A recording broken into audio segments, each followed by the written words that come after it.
Kisah Nabi Isa alaihi salam. Membahas kisah Nabi Isa alaihi salam tidak akan terlepas dengan kisah ibunya yang bernama Maryam. Begitu juga kisah Maryam tidak akan terlepas dari kisah keluarga Imron, terutama kisah ibu Maryam yang telah mengandungnya. Selain ibunda Maryam, Nabi Zakaria sebagai pengasuh Maryam menjadi bagian yang tidak terpisahkan dari perjalanan panjang kisah indah ini.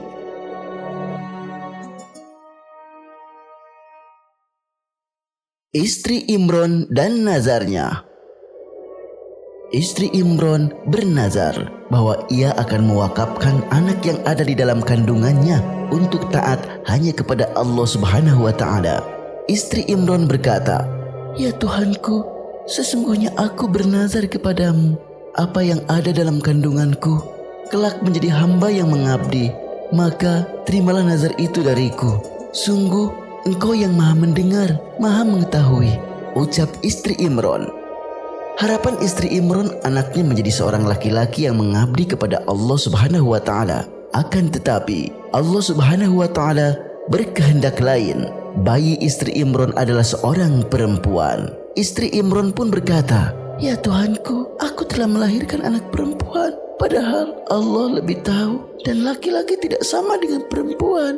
Dan aku memberinya nama Maryam, dan aku memohon perlindunganmu untuknya dan anak cucunya dari gangguan setan yang terkutuk." Keluhnya kepada Allah Subhanahu wa Ta'ala. Istri Imron merasa sedih. Namun karena cintanya kepada Allah Subhanahu wa Ta'ala, istri Imron meminta maaf karena sebelumnya sudah berharap anak yang ada di dalam kandungannya adalah seorang laki-laki. Istri Imron berpikir anak perempuan tidak bisa mengabdi di Baitullah, terlebih kalau anak perempuan itu sedang datang bulan. Tetapi kisah ini akan membuktikan betapa seorang wanita memiliki peran penting dalam kehidupan umat manusia, menepis anggapan bahwa perempuan itu rendah dan tidak berarti.